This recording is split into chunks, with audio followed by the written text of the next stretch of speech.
Hi, this is János, it's Real World Audio, and it's time for Alnico versus Ferrite again. So here you go, Alnico for you, and Ferrite for you. But first, let's continue the uh, audio karma thread. So now we are at comment number 2, that the second commenter is saying, I've never been able to detect any difference.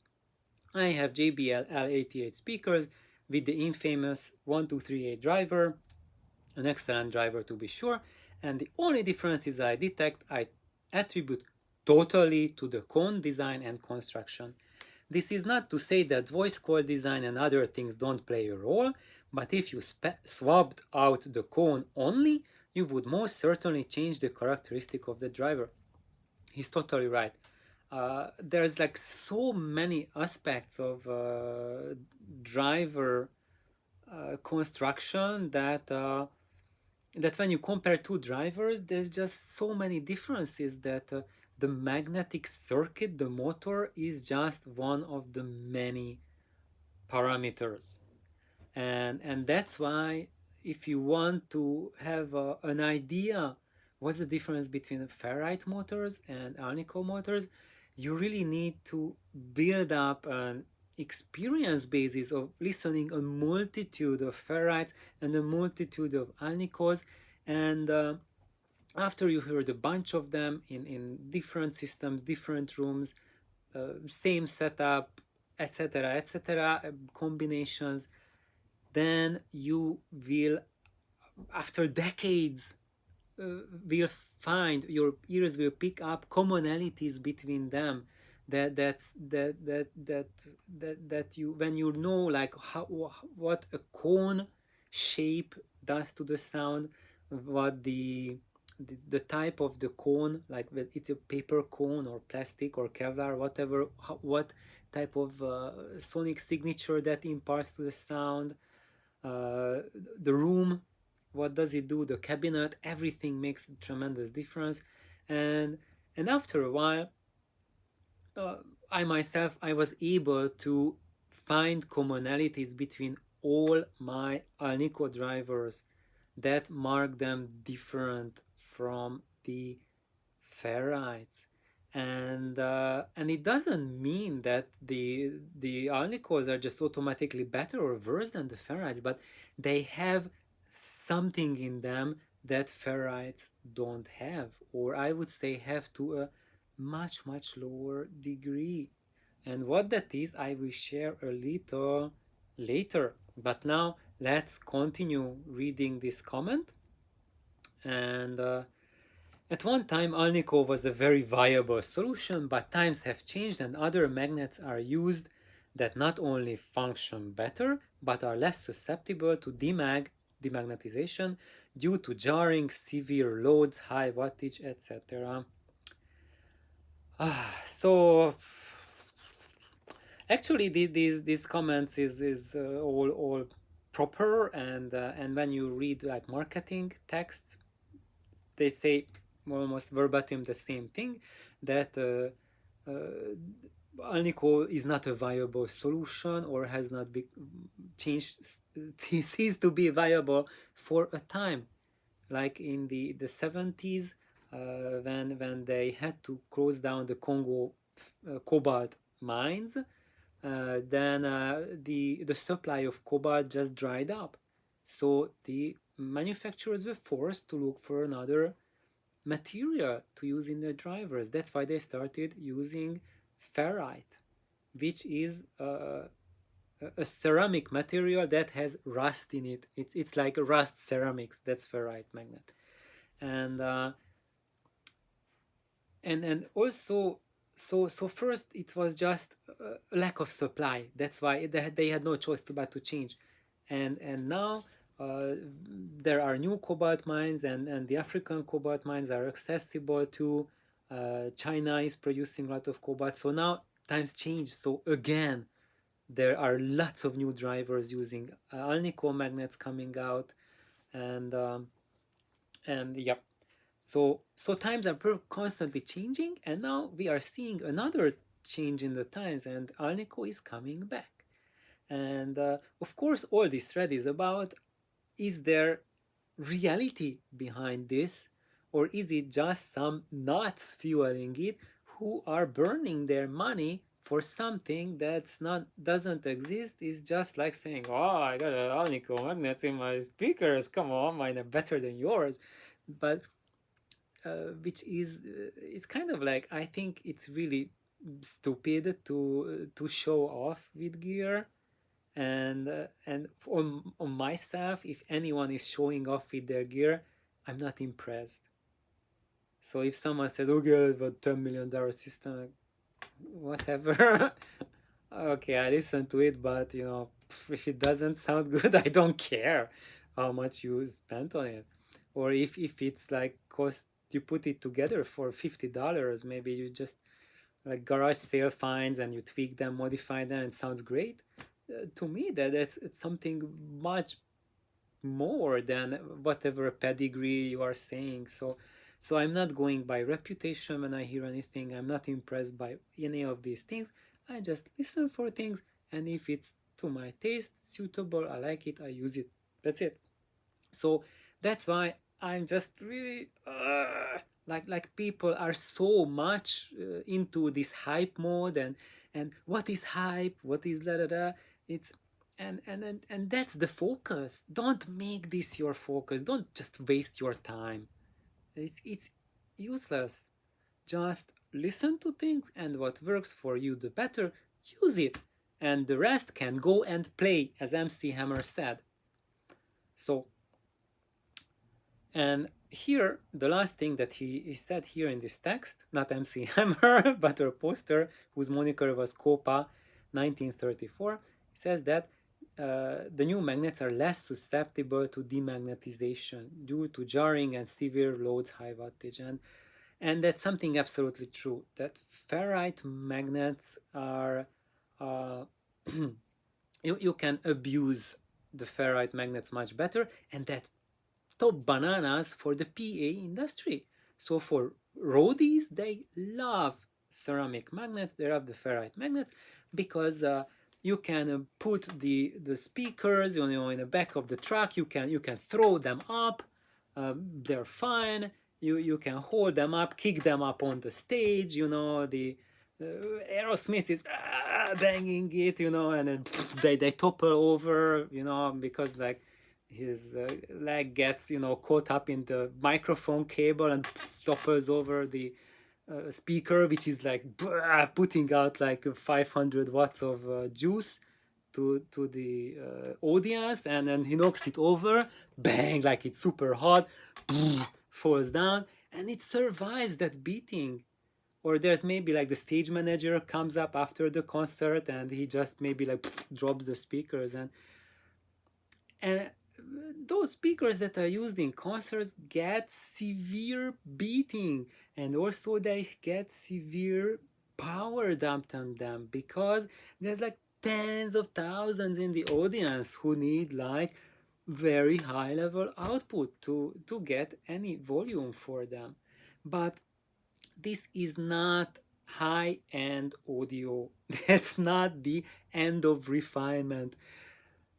What we are talking about, that vast advantage that ferrite brought over Alnico, is the ability to give rugged magnets for concerts. And it doesn't mean they sound better. No, it means they take abuse, beating, animalistic, sadistic, brutal beating better.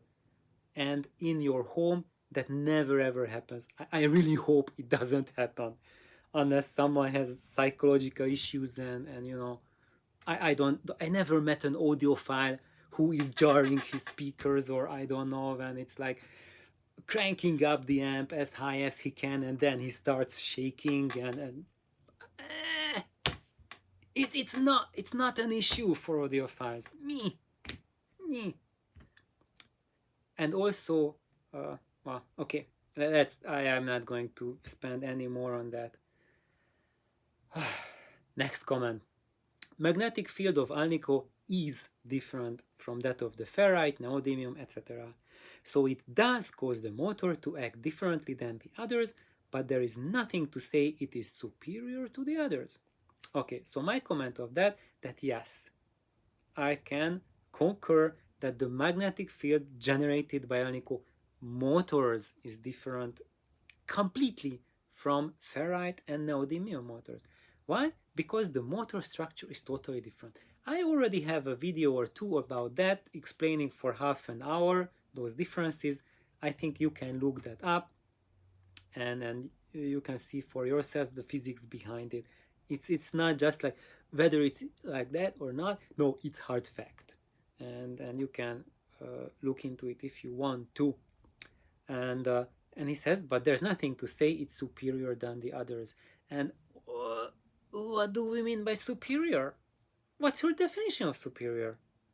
So neodymium and ferrite, they those motors are designed like let's say like a 15-inch woofer from the 40s, 50s, like the Altec 515 series. It was designed to handle 35 watts of power. Nowadays, a similar sized 15-inch driver designed to handle like 1,000 watts, 2,000 watts, 50 times that much power.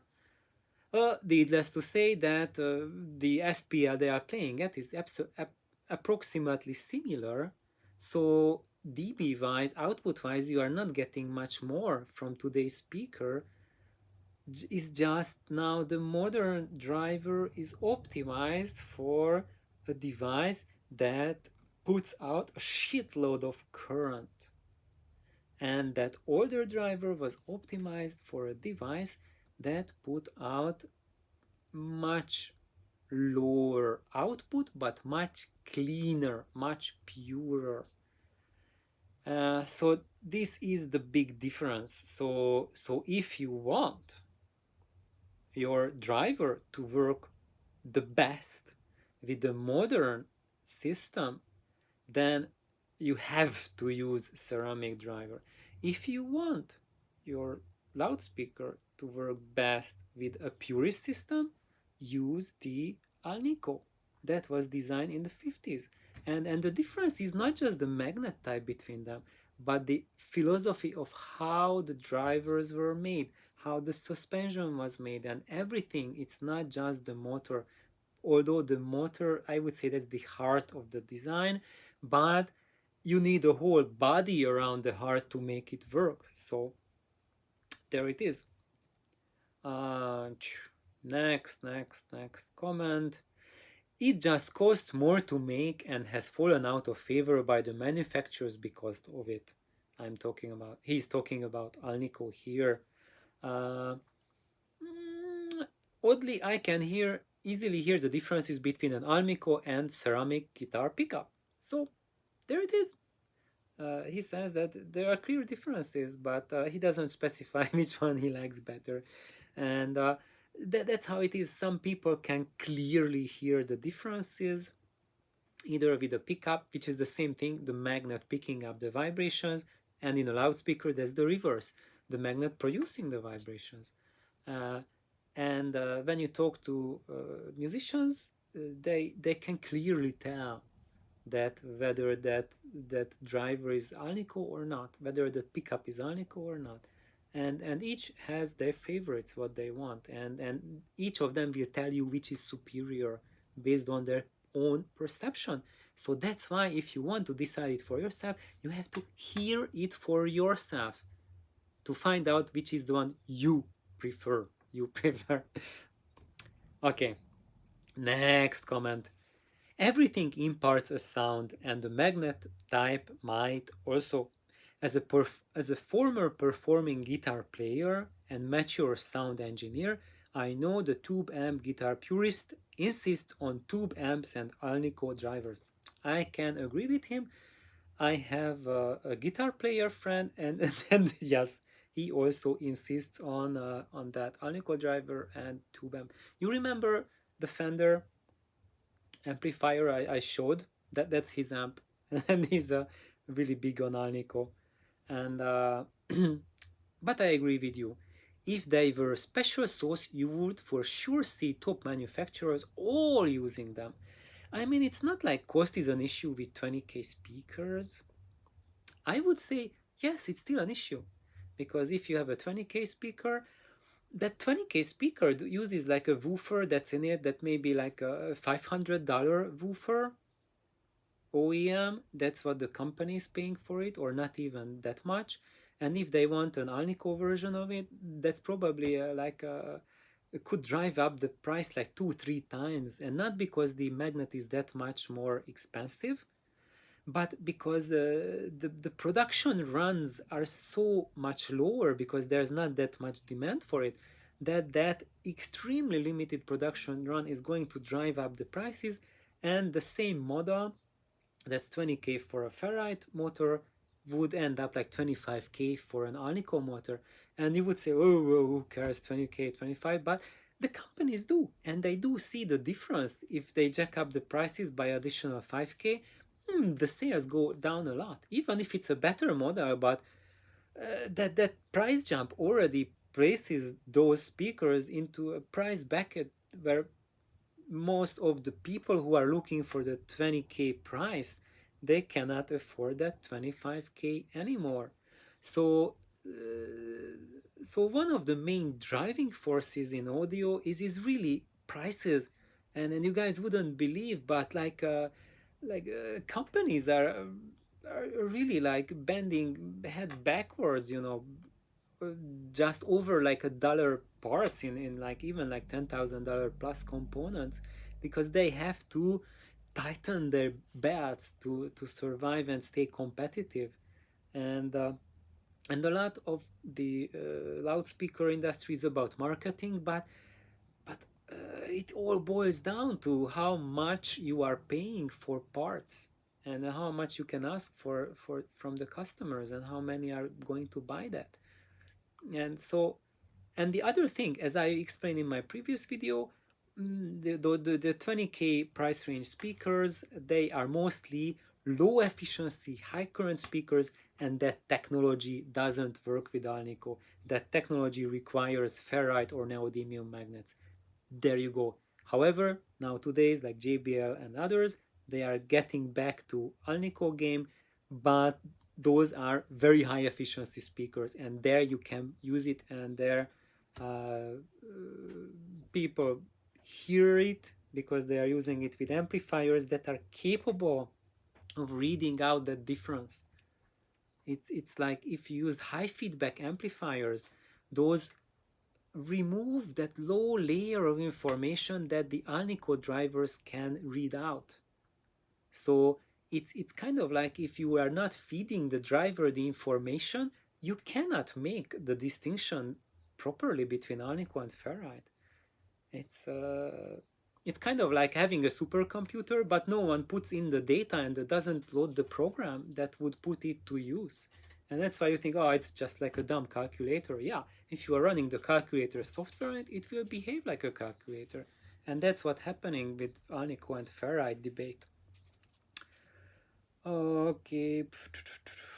Another comment. Listening to them side by side, I prefer the sound of ceramic magnet Bozak B199s to the Alnico version. Bass is a bit tighter. Posted by Sam Cogley. And he's absolutely right about that. So when you have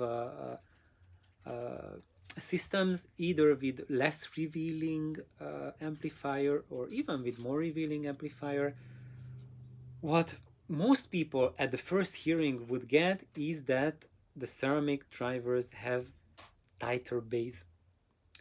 And that's more obvious when you have lower grade amplifiers driving the speakers. So when your amplifier is unable to resolve fine details, then what you will hear as a difference is that ceramic magnets have tighter, punchier bass. Now, when you have more resolving amplifiers, then what you will notice is that the difference is that the ceramic magnets, for example, listening to drums, like drum set playing, the difference will feel as if with the ceramic magnet the drummer has a couple more inches to his bicep, like stronger guy. He can really whack that drum set. It sounds faster, more tighter. But when you listen to the Alnico, it seems that the guy he is not just going and bare animal on the drum set, but he has technique. You hear the skin of the drum, you hear the body of the drum, and you just not hearing a quote unquote mechanized drum, but it's becoming a flesh and blood drum, and it's becoming more real, and that's like a very big difference. And there are some people who don't appreciate that, many who don't even notice that, especially if you spend your life, maybe you are a drummer, and when you are sitting next to a drum set, your hearing goes. And if you want to hear nuances of someone like really playing technique on the drum, you won't even hear that, but you will just hear just boom, boom, slam it there. But of course, I know some drummers who have still great hearing, and they are more interested about the precision and technique than just whacking it. Uh, but and there's like two types of drummers. Some drummers really want to hear the impact from a reproduced drum, and there are others who really want to hear the technique, hear what the drummer is doing. Like, okay, what is he really doing? Why does it sound like that? And now I can, okay, like pick his technique or learn or figure out how he's doing that. And with an Alnico magnet, you can get the technique and find out what the drummer is doing. With the Ferrite, you just hear that he's just going like he had two Red Bulls and going at the drum set. So, okay, next one. There is valve. Oh, 22 minutes. Stop. So there's no next one. We'll continue. I need a break now. And ciao. We'll be back. Please like and subscribe, and we'll continue.